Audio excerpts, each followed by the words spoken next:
Queridos amigos, sejam bem-vindos ao canal Videira Espírita. Meu nome é Cristina Brito, este é o programa Projeto 15 Minutos, o Céu e o Inferno, e aqui diariamente nós estudamos por mais ou menos 15 minutos o quarto livro da Codificação Espírita, realizada por Allan Kardec, O Céu e o Inferno. Estamos na segunda e última parte desta obra, que fala sobre os exemplos, no capítulo 6, que trata dos criminosos arrependidos, e começamos a ver o caso de Jacques Latour, que foi assassino condenado pelo Tribunal de Justiça de Foix e executado em setembro de 1864. E, ao final do último programa, vimos que foram feitas preces em favor desse espírito, e hoje começamos, na sequência, o que aconteceu após essas preces. Então, dita essa prece, depois de alguns instantes de calma, o espírito retomou. Obrigado, meu Deus, ó, obrigado. Tivestes piedade de mim. Essas imagens horríveis se afastaram. Não me abandoneis mais. Enviai-me os vossos bons espíritos para me sustentarem. Obrigado. Depois desta cena, terminou aqui a fala do espírito, Kardec continua a narrar. Depois desta cena, o médium ficou durante algum tempo prostrado e aniquilado. Os seus membros fatigados têm a lembrança de início confusa do que acaba de se passar. Depois, pouco a pouco, lembra-se de algumas das palavras que pronunciou, ou seja, que o espírito pronunciou através dele, e que dizia, apesar de sentir, que não era ele quem falava. No dia seguinte, numa nova reunião, o espírito se manifesta ainda e recomeça durante alguns minutos apenas a cena de véspera, com a mesma pantomima expressiva, mas menos violento. Ou seja, na hora fez efeito, mas depois meio que ele voltou a estar perturbado, mas não tanto quanto estava antes. Depois escreveu pelo mesmo médium, com uma agitação febril, as seguintes palavras: Obrigado pelas vossas preces. Já uma melhora sensível se produziu em mim. Pedi a Deus com tanto fervor que permitiu por um momento que meus sofrimentos fossem aliviados, mas as verei ainda, as imagens dos crimes que praticou. Minhas vítimas. Ei-las, ei-las, vedes este sangue? Quer dizer, depois da prece elas sumiram, mas depois retornaram. A prece da véspera foi repetida. O espírito continuou dirigindo-se ao médium. Perdão por me apoderar de vós, ou seja, está pedindo desculpas ao médium por o estar tomando. Obrigado pelo alívio que dais aos meus sofrimentos. Perdão a vós de todo o mal que vos ocasioneis. Lembram o quanto o médium ficou abatido depois da comunicação, não é? Do dia anterior.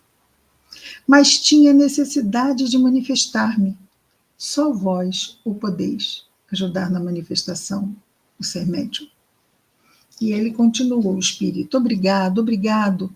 Um pouco de alívio se produziu, mas não estou afim de minhas provas. Afim não.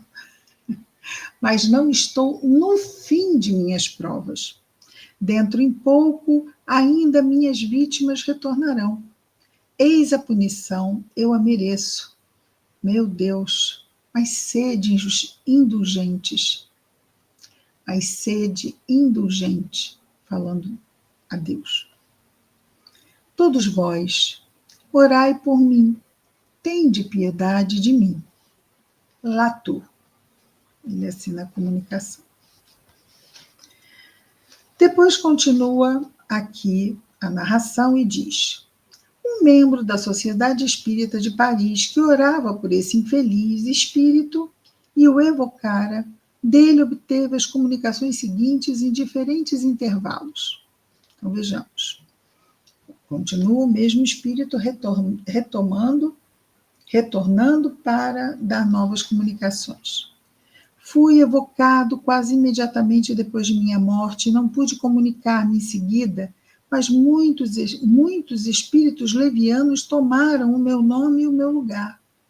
Aproveitei a presença em Bruxelas do presidente da Sociedade Espírita de Paris e, com permissão dos espíritos superiores, comuniquei-me. Comunicar-me-ei na sociedade e farei revelações que serão um começo de reparação de minhas faltas e que poderão servir de ensinamento a todos os criminosos que me lerão e refletirão sobre o relato dos meus sofrimentos. Os discursos sobre as penas do inferno pouco efeito fazem sobre o espírito dos culpados, que não creem em todas essas imagens aterrorizantes para as crianças e os homens fracos. Ora, um grande malfeitor não é um espírito pusilânime, e o medo da política age mais sobre ele do que a narração dos sofrimentos do inferno. Falei política, não é? Não é polícia. Vamos de novo. Ora, um grande malfeitor não é um espírito pusilânime, ou seja, ele não é burro, não é? E não é, vamos dizer assim, não é um tolo.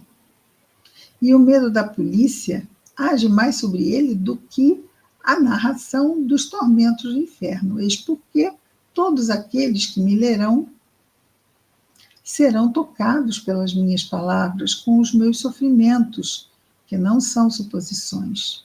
Quer dizer, falar do inferno pode ser suposição, mas os sofrimentos que ele narra não são, porque ele os vive.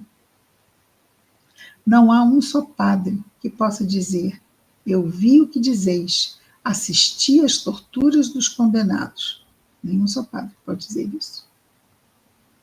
Mas quando eu vier dizer: eis o que se passou depois da morte do meu corpo, eis qual foi o meu desencanto, reconhecendo que não estava morto, como o esperava, e o que tomei como fim dos meus sofrimentos era o começo apenas de torturas impossíveis de se descrever. Então, mais de um se deterá à beira do precipício onde iria cair. Cada infeliz que se detiver assim, no caminho do crime, servirá para resgatar uma de minhas faltas. Salvar uma vida pelas vidas que tirou, não é? Assim é que o bem sai do mal, e que a bondade de Deus se manifesta por toda parte, sobre a terra como no espaço. Foi-me permitido estar livre da visão de minhas vítimas, que se tornaram os meus carrascos, a fim de me comunicar convosco. Mas, deixando-vos, revelazei, irá revê-las de novo. E só esse pensamento faz-me sofrer mais do que não posso dizer. Sou feliz quando se me evoca, porque então deixo meu inferno por alguns instantes. Orai sempre por mim, orai ao Senhor, para que me liberte da visão de minhas vítimas. Esse é o maior tormento dele.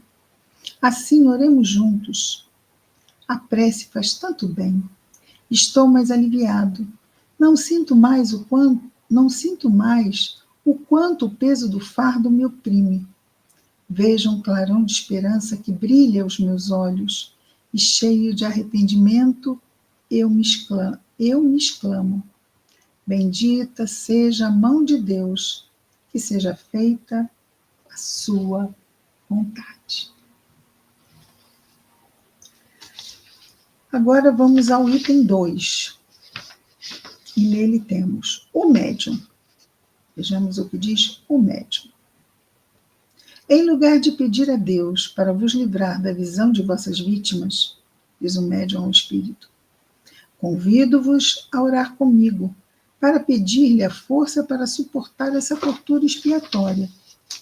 E Latour responde ao médium: preferia estar livre da visão de minhas vítimas, se soubesseis o que sofro.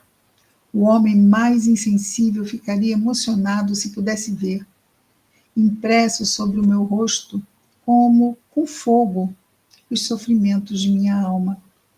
Farei o que me aconselhais. Compreendo que há um meio, um pouco mais rápido de espiar as minhas faltas. É como uma operação dolorosa que deve devolver a saúde ao meu corpo bem doente.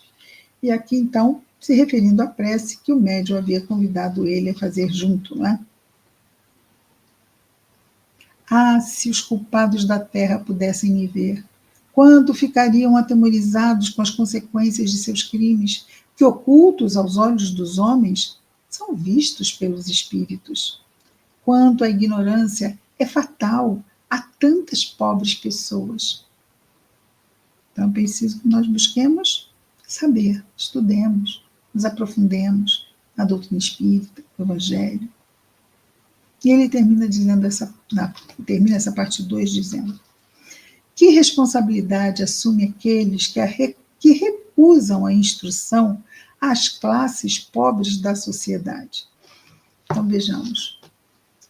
Mas mesmo os que têm dinheiro podem não ter a instrução correta, não é? A instrução moral correta. Mas, com certeza, os mais desvalidos, principalmente estamos aqui na metade do século XIX, não tinham acesso nenhum a nenhum tipo de informação. Aí, realmente, é muito triste. Ele diz: que responsabilidade assumem aqueles que recusam a instrução às classes pobres da sociedade? Creem que, com os soldados e a polícia, podem prevenir os crimes. Como estão errados. É buscando evangelizar a criatura que vamos prevenir os crimes, não é? Bom, então ficamos aqui nesta parte 2. Amanhã damos continuidade ao caso de Latour, no nosso projeto 15 Minutos, o Céu e o Inferno. Até lá, muita paz a todos.